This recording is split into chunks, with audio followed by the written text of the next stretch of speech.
और इस ब्रह्म के तीन पुत्र हैं ज्योति निरंजन के, रजगुण ब्रह्मा जी, सतगुण विष्णु जी, तमगुण शिव जी। और इस ज्योति निरंजन ब्रह्म की पत्नी है दुर्गा, और श्री ब्रह्मा विष्णु महेश जी की ये माता है दुर्गा। अब ये तीनों पुत्रों को इस काल ने हमारे को यहां बांधे रखने के लिए, कर्म आधार से यहां रोके रखने के लिए इनको इंचार्ज बना दिया। रजगुण युक्त ब्रह्मा जी को, सतगुण युक्त विष्णु जी को और तमगुण युक्त शिव जी को कर दिया। रजगुण ब्रह्मा, सतगुण विष्णु, तमगुण शिव जी बना दिए, उत्पन्न कर दिए। ये तीनों गुण युक्त हैं। रजगुण ब्रह्मा है, सतगुण विष्णु, तमगुण शिव जी।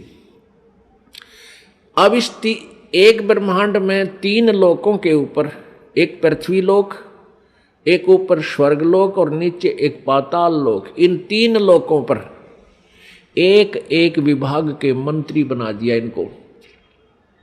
इन तीनों मंत्रियों की तीनों लोकों पर अपने विभाग के आधार से तीनों की पावर काम करती है, शक्ति काम करती है।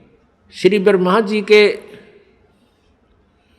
इस रजोगुण के प्रभाव से सभी प्राणी संतान उत्पत्ति करते हैं, जीव के बस की बात नहीं। और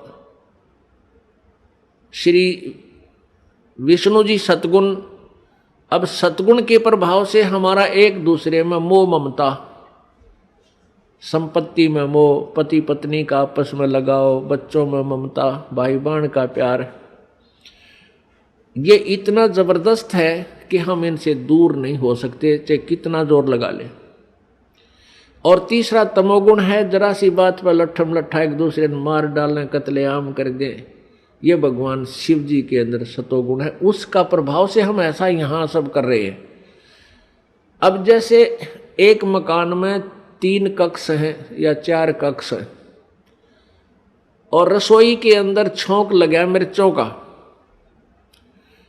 रसोई के अंदर तो वो मूल वस्तु है, मिर्च है, छौंक है, और उसका निराकार शक्ति ने जाकर अन्य कक्षों में बैठे व्यक्तियों को भी प्रभावित कर दिया और उनको भी छींकें आने लग गई। उनके बस की बात नहीं उन छींकों ने वह रोक दे।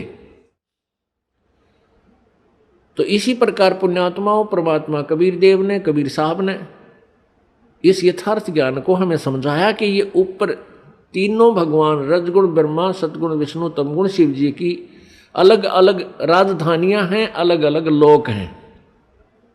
वो अपनी राजधानी में बैठकर, अपने लोक में बैठ करके वहां से सबको कंट्रोल करते हैं, और उनके शरीर से निकल रही वो निराकार शक्ति, जैसे ब्रह्मा जी से रजगुण शक्ति और विष्णु जी से सतगुण और शिव जी से तमगुण, वो शक्ति, वो जैसे छौंक वाली निराकार जो प्रभाव शक्ति, उनकी वो आकर के हम सभी 3 लोक के प्राणियों को अपने हिसाब से प्रभावित किए हुए, हमारे बस की बात नहीं, ये जीव के बस की बात नहीं। इसके लिए ये ऐसा क्यों किया है कि काल को 1 लाख मानव शरीरधारी प्राणी प्रतिदिन खाने को चाहिए, और उसके कारण हम यह संतान उत्पत्ति करते हैं। प्रत्येक प्राणी संतान उत्पत्ति करता है, और फिर ममता आपस में, आपने देखी होगी बंदरिया अपने बच्चे को सीने से लगाए फिरती है। चिड़िया देखी होगी आपने, ये पक्षी देखे हैं, अपने मुख में आहार लाते हैं कहीं से और घोंसले में बैठे अपने बच्चों को आकर खिलाते हैं।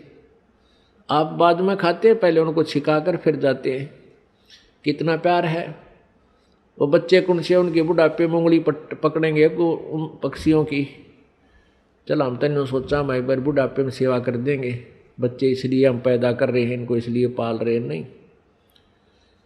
बुढ़ापे में तो परमात्मा की भक्ति ही हमें सहारा देगी, जब वह बात बनेगी। अरे कलयुग के पुत्र तय तो अपने बेराजी सी सेवा करेंगे, और कैसी कर रहे हैं ये आपको खूब विदित है। तो ये सब कारण क्या है? काल ने हमें यहाँ बाई फोर्स और धोखा दे के हमें यहाँ पर रखा हुआ है।